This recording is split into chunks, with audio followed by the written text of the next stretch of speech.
Bismillahirrahmanirrahim. Assalamualaikum warahmatullahi wabarakatuh. Waalaikumsalam. Selamat pagi semuanya, kembali lagi bersama kami di MAN TV Podcast Studio MAN 4 Kebumen. Di sini kami bersama Bapak Supono dari Polsek Gombong. Nah, sebelumnya terima kasih untuk Bapak sudah mau meluangkan waktunya mengikuti wawancara kali ini. Baik, saya ingin bertanya terkait amanat yang Bapak berikan saat upacara tadi terkait narkoba dan tata tertib lalu lintas. Bagaimana pendapat Bapak jika ada yang menggunakan narkoba? Ya, pendapat saya kalau misal ada murid atau siswa sekolah yang pakai narkoba, ya pastinya kami sebagai anggota Polri cukup prihatin. Ya pastinya kami tidak menghendaki anak remaja terutama sekolah itu terlibat di dalam narkoba. Karena kalau sudah masuk ke dalam narkoba itu untuk bisa sembuh itu bisa, tapi mungkin perlu waktu atau perlu adanya effort atau usaha dari anak tersebut. Ya, apalagi dia masih muda ya. Jadi usahakan seperti yang saya sampaikan tadi bahwa saya memberikan itu bukan berarti saya memberikan contoh, bukan, tapi sebagai pengetahuan supaya kalian sebagai anak sekolah itu tidak terlibat dalam dunia narkoba. Ya, seperti motonya katakan tidak terhadap narkoba. Karena memang itu betul. Karena narkoba itu benar-benar bisa membunuh generasi Indonesia, ya, generasi anak-anak kita. Karena kalian sebagai anak sekolah pastinya harus kita lindungi, harus kita jaga. Kalian adalah aset penerus bangsa yang tidak boleh rusak ya, dengan adanya narkoba ini. Seperti itu. Baik. Menurut Bapak, apa peran penting generasi muda bagi bangsa, khususnya bagi pelajar? Peran penting pemuda ya untuk khususnya pelajar untuk bangsa kita, saya kira sangat penting. Itu tadi sebagai pengisi kemerdekaan, ya, bahwa pejuang kita dulu sudah berjuang setengah hati mengorbankan jiwa dan raganya demi untuk merdeka. Nah, sekarang tugas kita, tugas kalian sebagai pelajar adalah mengisi kemerdekaan ini dengan hal-hal yang baik. Seperti sekarang kalian mewawancari saya, ini adalah sebuah usaha terobosan yang bagus ya untuk mengedukasi, nanti di-share kepada melalui medsos yang lain, ya, siarkan secara langsung supaya didengar. Ini adalah sebuah kreativitas yang bagus dari seorang pelajar untuk mengisi kemerdekaan ini. Jadi mengisi kemerdekaan bukan berarti kita harus berperang, tidak. Sesuai dengan zamannya. Sekarang zaman sudah merdeka, artinya kalian harus belajar yang baik, ya, taat atau patuh terhadap orang tua. Itu adalah sebuah bentuk, ya, bentuk adalah kita sebagai generasi muda mengisi kemerdekaan ini dengan hal-hal yang baik. Ya, mungkin dengan olahraga, ya, berprestasi dalam bidang olahraga atau kesenian, itu adalah sebuah peran kita sebagai pemuda mengisi kemerdekaan ini. Jadi banyak yang harus kita lakukan, ya. Yang penting intinya adalah kita jangan, yaitu tadi, terjun ke hal-hal yang buruk atau mungkin apalagi dunia narkoba seperti itu. Untuk langkah atau kasus cara menangani penggunaan narkoba bisa dijabarkan? Sudah saya sampaikan tadi, ya, bahwa di Kebumen itu sesuai dengan kemarin arahan dari Kasat Narkoba Ibu Edi Purwanto, ya, yang kemarin tadi saya bilang bahwa di Desa Sidayu kemarin dicanangkan sebagai desa anti narkoba, ya, ya, bebas narkoba, ya. Jadi kemarin Pak Kasat Narkoba bilang bahwa target dari Polres Kebumen itu sudah melampaui dari target. Bahkan modus terbaru tadi adalah dengan menyelundupkan narkoba melalui batu apung, ya. Dan ini memang modus baru. Memang banyak sekali modus-modus yang mungkin sampai saat ini juga belum terungkap, ya. Karena mereka bagaimana caranya menyelundupkan narkoba, terutama yaitu dari untuk generasi-generasi penerus, anak-anak pelajar, ya. Mungkin juga yang di luar dari anak pelajar, karena sesuai dengan data untuk anak pelajar itu sekitar 20%, ya, itu terlibat narkoba. Selain itu sisanya kebanyakan adalah orang-orang swasta atau mungkin orang-orang yang di luar dari anak sekolah. Tapi ya dalam persentase 27% tadi itu termasuk untuk saat ini ya, sesuai dengan tadi tabel yang saya baca bahwa 27% itu termasuk sudah banyak. Untuk itu ya berbagai macam modus cara ya, gimana caranya mereka itu menyelundupkan narkoba masuk ke wilayah Indonesia ya, baik apalagi kita akui bahwa Indonesia adalah negara kepulauan, jadi untuk menyelundupkan barang seperti itu dari berbagai arah ya, bisa dari laut, udara, darat. Bagaimana caranya supaya barang haram itu masuk ke sini, dan semua itu pastinya tujuannya apa? Ya itu tadi merusak ya, merusak generasi bangsa. Jadi apa tadi?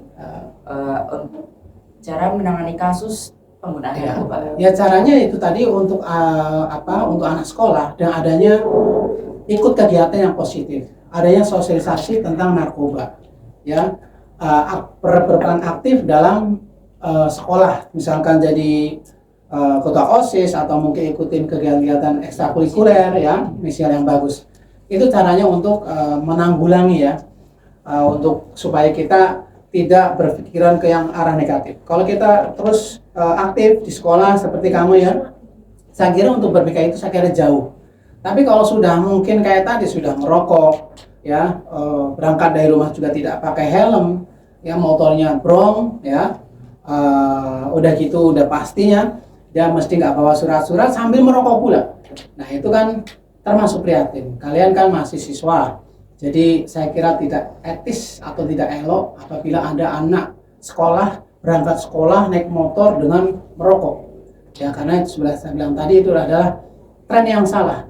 Jadi antara para anak-anak sekolah ini biasanya lebih senang mengikuti atau ngikut tren-tren atau gaya yang salah.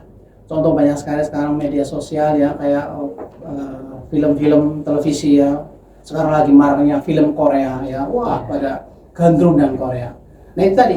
Jadi mereka itu rata-rata itu ya tadi. Apabila ada siaran yang katakanlah mungkin nyeleneh ya, itu gampang sekali diserap. Tapi kalau yang baik-baik biasanya ya mereka tuh enggan atau malas untuk ngikutin gitu. Jadi caranya untuk menanggulangi dari narkoba adalah kita harus berperan aktif ya. Ada sekolah mengadakan memanggil seorang narasumber ya, mungkin dari mana saja ya, mungkin dari polisi boleh, dari mungkin langsung dari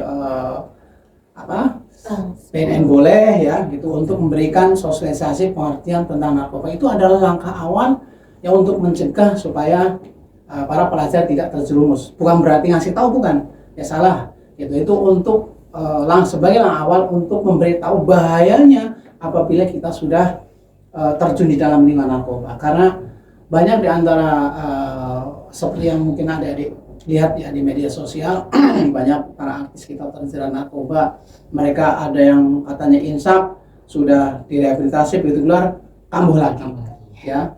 Dan itu bukan hanya artis, saya kira mungkin di luar sana yang belum ketahuan masih banyak juga seperti itu ya. Seperti yang kita ketahui kan, kalau remaja itu kan masa-masa yang labil ya. Apalagi kan rasa penasarannya itu kan tinggi. Nah, apabila tuh remajanya itu mencoba untuk melakukan hal baru yang bahkan itu bisa dibilang negatif, padahal awalnya itu hanya ingin coba-coba, tapi malah jatuhnya kecanduan. Ya. Nah, terkait yang Bapak bilang tadi, remaja yang menggunakan motor brong, apakah itu bisa termasuk dalam kenakalan remaja?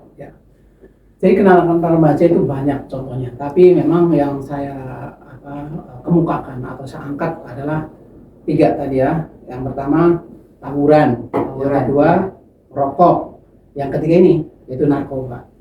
Ya, kenakalan remaja itu banyak. Contoh misalkan kalian pulang sekolah ya, belum saatnya pulang sekolah kalian bolos, itu termasuk jenis-jenis kenakalan remaja. Contoh lagi, misalkan kamu di sekolah ya, misal nggak bawa pensil, ngerebut pensil kawanmu, itu juga kenakalan remaja. Jadi kenakalan remaja itu banyak ya, cuman yang menjadi sorotan kami dari polisi terutama itu yang selalu mencuat ke permukaan adalah itu tadi, masalah tawuran. Kenapa? Ini mengganggu kamtipmas ya, ketertiban masyarakat. Jadi banyak warga yang takut ya apabila banyak anak sekolah berkumpul di suatu tempat, banyak mesti akan bikin resah. Nah itu. Ya, jadi kenakalan remaja itu termasuk kayak tadi pakai motor brong ya, itu adalah termasuk jenis-jenis kenakalan remaja. Nggak mau pakai helm, itu adalah cermin bahwa dia tidak punya disiplin. Kalau kita sudah disiplin, mesti dia mesti akan patuh terhadap apapun, baik disiplin di rumah, disiplin di sekolah. Beberapa saat yang lalu saya memberikan arahan kepada anak-anak PKS bahwa disiplin itu diawali dari diri sendiri, dari bangun tidur. Ya, kalau kalian bangun tidur, misalkan sholat subuh, misalkan sekarang jam 4:20 menit, ya. Kamu bangun misalkan jam 4 kurang 10 menit. Kamu persiapan mandi, terus berangkat ke masjid, ke musola yang laki-laki ya. Habis itu begitu pulang baca Al-Quran, terus siapin buku-bukunya dari sore, terus berangkat, saya kira itu mesti akan menjadi hal yang positif, gitu ya. Jadi kenakalan remaja itu jenisnya banyak, cuman yang tadi saya sampaikan yang yang riskan ya. Jadi 3 lah ya, yaitu tadi masalah tawuran, ya, merokok dan narkoba. Kenapa? Karena tadi saya bilang bahwa merokok adalah pintu masuk narkoba. Emang betul. Karena coba, tapi bukan berarti apakah orang yang tidak merokok terkena narkoba, bisa jadi, tergantung dengan pribadinya. Tapi biasanya kalau orang yang merokok, dia mesti akan seperti tadi kamu bilang ya, rasa ingin tahunya tinggi. Nah, seperti saya bilang, Mbak, pertama rokoknya mungkin filter. Katanya kalau filter kan pretty gitu kan, ringan ya. Oh, ini kurang berat. Mohon maaf, pakai rokok yang dengan tembakau, contoh kayak Jisamsu itu kan tembakau tok ya. Jadi kan itu kalau dihisap kan mungkin agak berat. Saya pribadi jujur saya tidak pernah merokok. Jadi dari kecil saya tidak pernah merokok. Jadi tapi cuman kan saya ya ngerti lah kata cita-cita itu bahwa kalau kita ngerokok yang ada filternya itu kan ringan, jadi pretty gitu, ada lembaknya itu ya. Tapi kalau rokok yang cuma tembakau saja seperti Jisamsu itu kan katanya kalau dihisap lebih kuat gitu ya. Dan biasanya nanti akan meningkat, biasanya nanti akan ditambahin dan macam-macam. Ya awalnya mungkin ya tidak awalnya, oh ini katanya dengan daun ini yang daun biasa, oh kurang. Lama-lama ya tadi, biasanya orang-orang yang merokok itu mesti akan bergaul dengan mereka-mereka yang sama perokok. Dikhawatirin tadi, dia bergaul dengan pemuda yang sudah punya narkoba. Contoh kecil adalah punya ganja. Ya tahu dia, oh itu dia lagi mencari rokok yang berat, coba kayak ini kasih, gitu. Begitu kasih, oh ini enak, kok jadi mumet. Nah lama dia minta awalnya dikasih, tapi nanti selanjutnya dia harus beli. Artinya kalau sudah beli, dia kecanduan, dia sudah ada rasa kecanduan, dan itu bahaya. Nah biasanya di awal dari kecil itu meningkat ya ke hal yang besar. Seperti tadi mungkin bisa beli sabu, oh ada lagi, nanti kasih sabu dan sebagainya, ekstensi. Nah itu yang kita khawatirkan bersama begitu. Ya. Jadi kayak dari efek narkoba dan dari efek dari merokok itu lanjut ke narkoba itu malah menunjukkan efek yang kecanduan gitu ya. Iya, karena di dalam merokok itu kan ada zat adiktif. Adiktif itu artinya ada ketergantungan. Jadi seperti saya bilang tadi bahwa ada yang bilang bahwa saya lebih baik nggak makan daripada nggak merokok. Itu artinya memang sudah kecanduan berat. Di dalam merokok itu memang ada kontroversi ya. Kontroversi antara katakanlah pabrik rokok ya, seperti gudang garam sebagainya dan super, nggak bisa, memang kita tidak bisa menyamakan antara tembakau ya dengan narkoba, tidak bisa. Ya artinya, tapi walaupun begitu ya, efek dari tembakau ini adalah menimbulkan efek kecanduan. Nah itu ya. Nah itu yang kata anak, tapi nggak dibilang bahwa, saya nggak bilang bahwa tembakau ini narkoba, bukan ya. Tapi di dalam tembakau itu ada efek, yaitu berupa adiktif. Saat itu ada zat yang menimbulkan efek kecanduan. Nah itu kecanduan ini yang katakanlah ya bisa kita hindari, juga bisa tidak, tergantung dengan orangnya. Kan banyak orang ada yang udah bertahun-tahun merokok, ada di insaf ya, bukan insaf ya, berhenti nggak merokok dia bisa. Ada yang tadinya terus nggak merokok, endingnya merokok pun ada gitu ya. Yaitu ya mungkin tergantung dari kitanya lah. Ya, tapi kalau saya pribadi sih, saya lebih baik nggak usah merokok ya. Sampai merokok bisa menyebabkan penyakit kanker, pastinya juga nggak ada baiknya ya. Dan juga ya pasti menguras kantong, apalagi masih remaja, masih sekolah. Saya kira kasihan lah nanti orang tuanya apabila masih sekolah merokok, ya dikasih uang segini terus uang jajannya habis untuk merokok ya, dan itu sangat disayangkan. Mudah-mudahan ya apa yang tadi saya sampaikan amanah tadi, minimal di manfaat Kebumen ini bisa lah dikurangi lah. Kalaupun mungkin nggak bisa mungkin sembuh ya, ya mungkin sedikit demi sedikit dikurangi. Insya Allah nanti akan bisa gitu. Untuk ini ada tips nggak untuk Bapak bagi teman-teman di luar sana, atau saya kan punya teman tuh yang merokok dan untuk menyampaikan kayak bahwa rokok itu nggak baik buat kesehatan, kan istilahnya kayak kurang enak gitu Pak. Ada tipsnya nggak kira-kira? Ya tipsnya itu ya kita bilang bahwa kalau bisa kita harus berpola hidup sehat. Ya pola hidup sehat itu ya dengan kita berusaha untuk menghindari tidak merokok, ya. Atau mungkin tadi kayak kamu mungkin di lingkungan di luar sana ya, selain di sekolah itu mungkin dengan mengaji, ya. Itu memang ya itu masalah orang suka merokok itu ya tadi. Kalau menurut saya ini pengamatan saya, kalau ada anak sekolah yang merokok itu karena dia ikut tren yang salah. Ya, tren ya, karena kadang ya dulu waktu saya sekolah ya, saya dibilang bahwa oh kamu bencong, mohon maaf ya, kamu bencong tuh nggak rokok, ya kan? Kalau nggak rokok tuh nggak jantan, ya. Padahal nggak juga, ya kan? Kalau menurut saya nggak juga, karena terbukti ya tadi saya tidak merokok, ya alhamdulillah saya lebih sehat, ya. Ada yang bilang juga ternyata itu yang nggak merokok matinya lebih cepat. Kalau masalah mati itu urusan yang puasa kan itu ya. Sudah takdir. Tapi yang jelas kita harus menjaga kesehatan, mudah-mudahan berharap ya minimal ya kita sehat lah. Kalau panjang umur, masalah umur itu adalah Allah yang tahu. Jadi ada bilang oh, itu yang nyata itu merokok tuh nyatanya umurnya panjang ya karena mungkin diberikan Allah umur yang panjang gitu aja. Jadi mungkin untuk memberi kasih tahu kepada kawanmu yang di luar sana ya itu aja lah. Ya kalau misalnya ngomong yang tadi kamu sebut itu mungkin kurang bagus ya bilang aja kalau bisa cobalah kita berpola hidup sehat ya. Kenapa? Karena orang merokok itu ya bukan hanya dia sendiri yang merugikan dari asapnya itu, malah justru orang yang tidak aktif ya, artinya kita yang tidak merokok malah justru lebih besar resikonya daripada yang merokok.